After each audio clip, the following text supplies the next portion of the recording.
Capítulo 7. Tendo terminado de dizer tudo isso ao povo, Jesus entrou em Cafarnaum.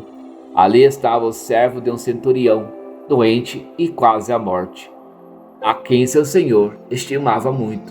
Ele ouviu falar de Jesus e enviou-lhe alguns líderes religiosos dos judeus, pedindo-lhe que fosse curar o seu povo. Chegando-se a Jesus, suplicaram-lhe com insistência: este homem merece que lhe faça isso, porque ama a nossa nação e construiu a nossa sinagoga. Jesus foi com eles.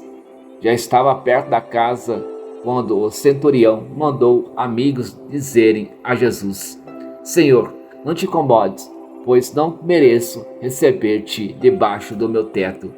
Por isso nem me considerei digno de ir ao teu encontro, mas diz uma palavra, e o meu servo será curado. Pois eu também sou homem sujeito à autoridade, e com soldados sob o meu comando. Digo a um: vá, e ele vai, e a outro: venha, e ele vem. Digo a meu servo: faça isso, e ele faz. Ao ouvir isso, Jesus admirou-se dele, e, voltando-se para a multidão que o seguia, disse: eu digo que nem em Israel nem encontrei tamanha fé. Então os homens que haviam sido enviados voltaram para casa e encontraram o servo restabelecido. Logo depois, Jesus foi a uma cidade chamada Naim, e com ele iam os seus discípulos e uma grande multidão. Ao se aproximar da porta da cidade, estava saindo o enterro do filho único de uma viúva, e uma grande multidão da cidade estava com ela. Ao vê-la, o Senhor se compadeceu dela e disse: não chore, pois aproximou-se e tocou no caixão. E os que o carregavam pararam. Jesus disse: jovem, eu digo, levante-se. E o jovem sentou-se e começou a conversar, e Jesus o entregou à sua mãe. Todos ficaram cheios de temor e louvaram a Deus. Um grande profeta se levantou dentre nós, diziam eles. Deus interveio em favor do seu povo. Essas notícias sobre Jesus espalharam-se por toda a Judéia e regiões circunvizinhas. Os discípulos de João contaram-lhe todas essas coisas. Chamando 2 deles, enviou-os ao Senhor para perguntarem: és tu aquele que havia de vir, ou devemos esperar algum outro?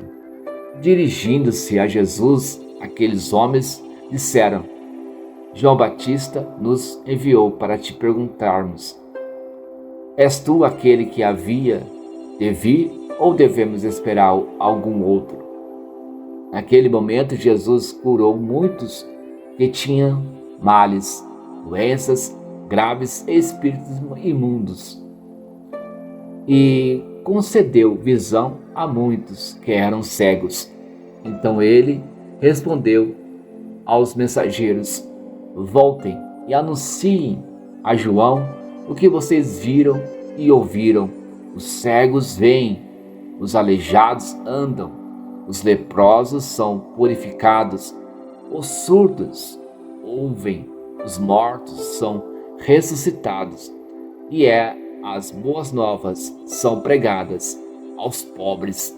E feliz é aquele que não se escandaliza por minha causa. Depois que os mensageiros de João foram embora, Jesus começou a falar à multidão a respeito de João. O que vocês foram ver no deserto? Um caniço agitado pelo vento? Ou o que foram ver? Um homem vestido de roupas finas? Ora, os que vestem roupas esplêndidas e se entregam ao luxo estão nos palácios. Afinal, o que foram ver? Um profeta? Sim. Ou eu digo a vocês, é mais que profeta. Este é aquele a respeito de quem está escrito: enviarei o meu mensageiro à tua frente, ele preparará o teu caminho diante de ti.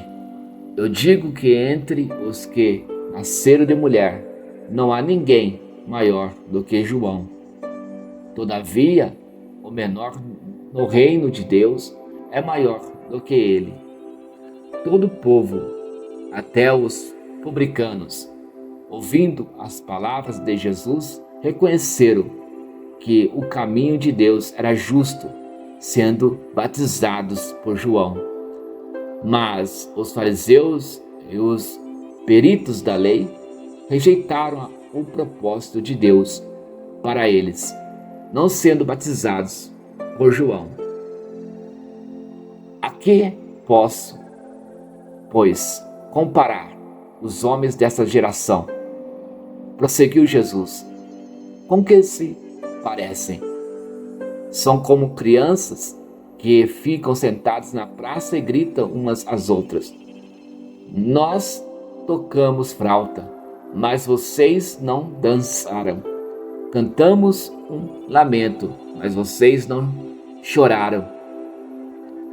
Pois veio João Batista, que jejua e não bebe vinho, e vocês dizem, ele tem demônio.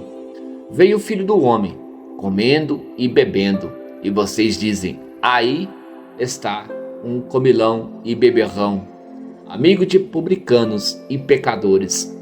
Mas a sabedoria é comprovada por todos os seus discípulos. Convidado por um dos fariseus para jantar, Jesus foi à casa dele e reclinou-se à mesa.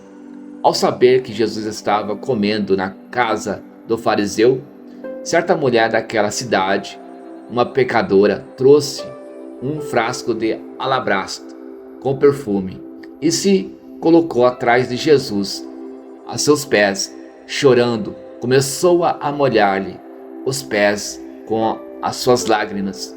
Depois os enxugou com os seus cabelos, beijou-os e os ungiu com perfume. Ao ver isso, o fariseu que havia convidado disse a si mesmo: se este homem fosse profeta, saberia quem nele está tocando e que tipo de mulher ela é, uma pecadora. Então lhe disse Jesus: Simão, tenho algo a dizer a você. Diz, mestre. Disse ele: 2 homens deviam a certo credor. Um lhe devia 500 denários e o outro 50. Nenhum dos dois tinha com que lhe pagar. Por isso perdoou a dívida a ambos. Qual deles o amara mais? Simão respondeu: suponho que é aquele a quem foi perdoada a dívida maior. Você julgou bem, disse Jesus. Em seguida, virou-se para a mulher e disse a Simão: vê esta mulher? Entrei em sua casa, mas você não me deu água para lavar os pés. Ela, porém, molhou os meus pés com suas lágrimas e os enxugou com os seus cabelos. Você não me saudou com um beijo, mas esta mulher, desde que entrei aqui, não parou de beijar os meus pés. Você não ungiu a minha cabeça com óleo, mas ela derramou perfume nos meus pés. Portanto, eu digo, os muitos pecados dela lhe foram perdoados, pois ela amou muito. Mas aquele a quem pouco foi perdoado, pouco ama. Então Jesus disse a ela: seus pecados estão perdoados. Os outros convidados começaram a perguntar: quem é este que até perdoa pecados? Jesus disse à mulher: sua fé a salvou. Vá em paz.